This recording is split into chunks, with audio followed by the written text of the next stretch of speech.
Growing up in Petaling Jaya, I have been surrounded to many desserts since I was young. Since I was 5 years old, my parents used to take me to the cafe near my house to enjoy desserts such as croissants, tiramisu, and so on, and this also made me fall in love with baking. After I grew up, I often went to different cafes with my friends, enjoyed different desserts and tasted different flavors from them. My current favorite cafe is the Etra Patisserie Cafe located at Ipoh. They serve really nice almond croissant, pistachio croissant, and mushroom quiche.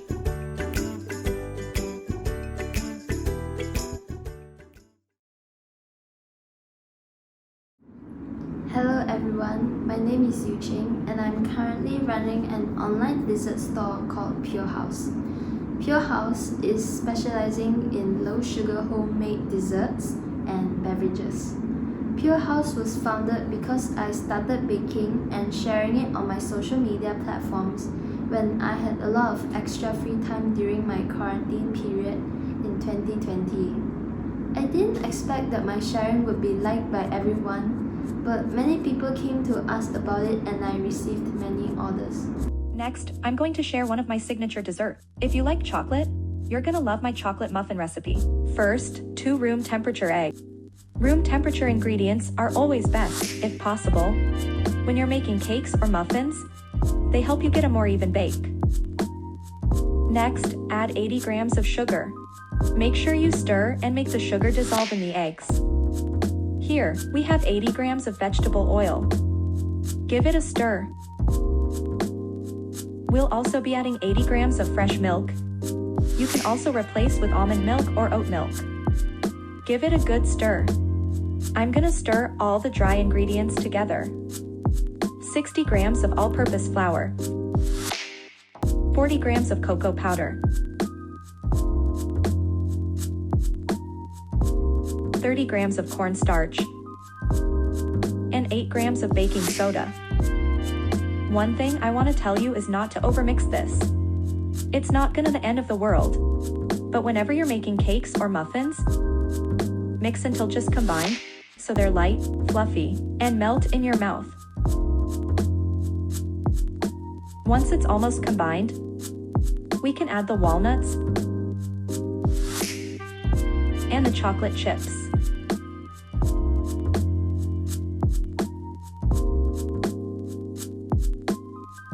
Okay, now fold these in, and you're gonna mix until combined. And we're gonna scoop these and fill to the brim. Finally, we're gonna top these with our chocolate chips. Just sprinkle them on top. These are ready to go into the oven 340 degrees Celsius for 25 minutes.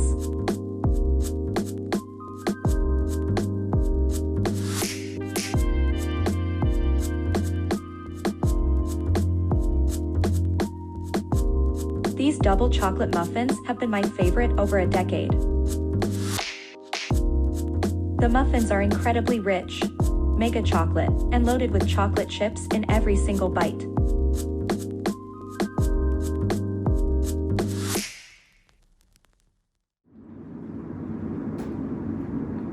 I want to pursue a bakery position because I feel that I have the proper skill set that allows me to create a recipe of my own and bake delicious goods to people.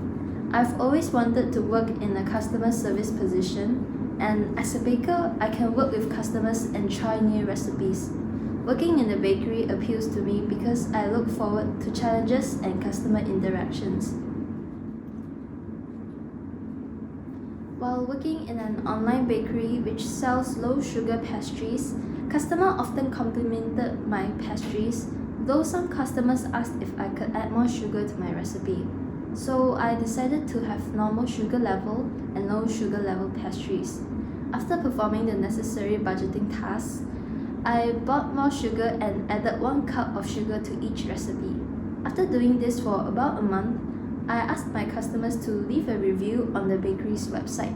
We had a total of 35 positive reviews regarding the newly improved recipe, which increased the bakery's popularity and sales by 25%.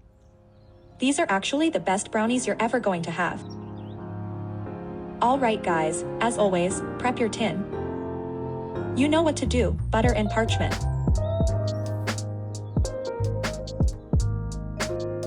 Obviously, good brownies need good chocolate. And the chocolate bar you want to use is dealer's choice.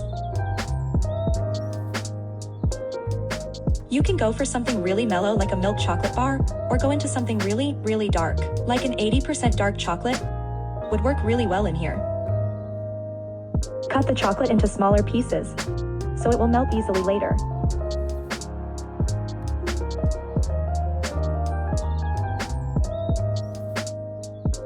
We're gonna double up on the chocolate, so we're going to use cocoa powder as well.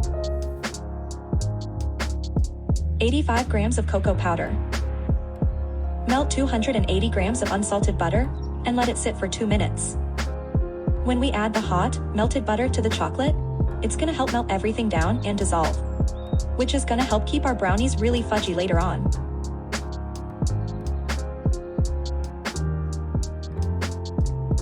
Sugars, we have 450 grams of granulated sugar and 100 grams of brown sugar. We're also gonna add 2 tablespoons of salt and 1 tablespoon of vanilla extract. It brings out the flavor in any baked good. So we're gonna have 6 eggs.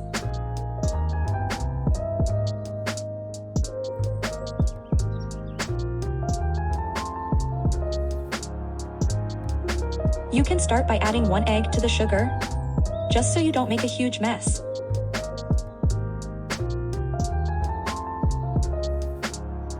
Once you get it going though, you can add the rest of them. No big deal.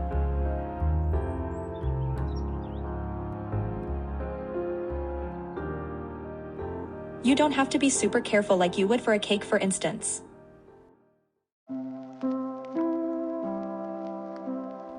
Beat until it incorporates tons of air. It will look like super thick pancake batter.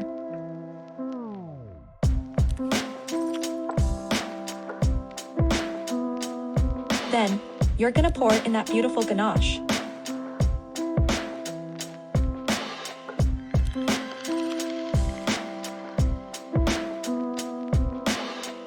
And we are going to sift the flour and the cocoa powder into the mixture to make sure we have no lumps.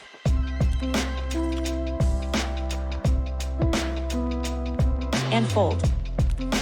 Because we beat all that air in with the eggs. We don't want to totally deflate that. So just get the dry ingredients incorporated as quickly as you can.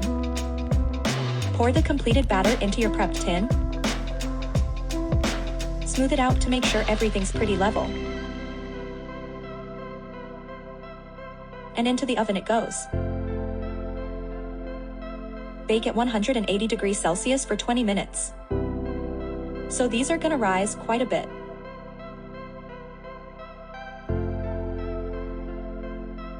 After about 20 minutes, we're going to take them out.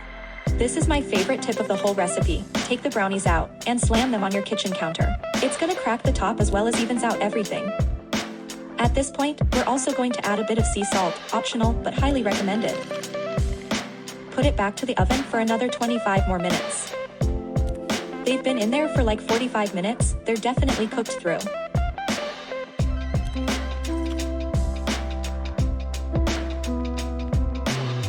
Cut into any sizes or shapes you like.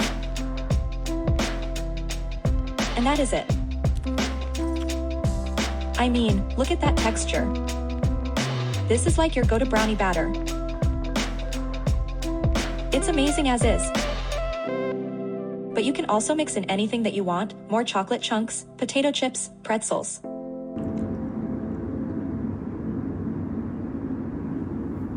I had a customer inform me that they found my donuts to be too dry. They were unhappy about this because they purchased a dozen donuts. To resolve this situation, I listened to their comments and then communicated with them to understand how I could improve the recipe. I gave them a coupon for a free dozen donuts, then encouraged them to order again so that I could provide them with donuts that have improved quality. This situation taught me the importance of listening to customer feedback regarding my baked goods. Every year, I will bake a cake or muffins for my cat's birthday. Today, I'm going to share my cat's favorite muffin recipe. You don't need to buy anything for this recipe if you have a cat. You only need 1 teaspoon of baking soda, 1 egg, 70 grams of dry cat food, and 14 grams of cat snack stick. First, grind up the dry cat food. Beat the egg and add in 14 grams of cat snack stick. And mix everything together. You can also add some water if you find it too dry. I mean, all dry cat foods are different and yours might be different from mine, so add water accordingly. Pour the batter in. Bake it at 350 degrees Celsius for 30 minutes.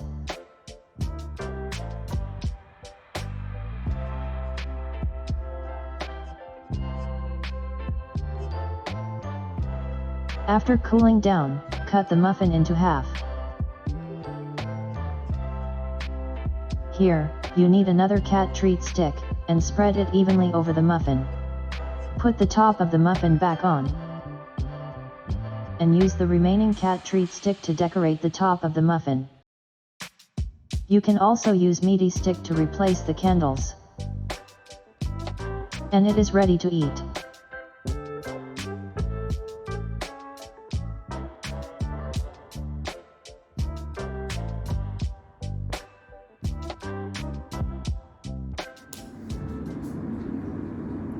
When I was little, I really wished of having my own cafe. Therefore, I hope that I can have a cafe of my own when I am financially stable, where I can have a cafe in the style I like, sell my own favorite desserts and drinks, and also sell my cat's peripheral products. I still remember during the Chinese New Year this year, I basically worked overtime until 4 to 5 a.m. every day for a week. Although the process was very hard, I feel really happy, excited, the sense of accomplishment from the bottom of my heart when I saw the comments I got from the customers after having my desserts and drinks. Those hard work will also become worth it, which also becomes my motivation to continue to do.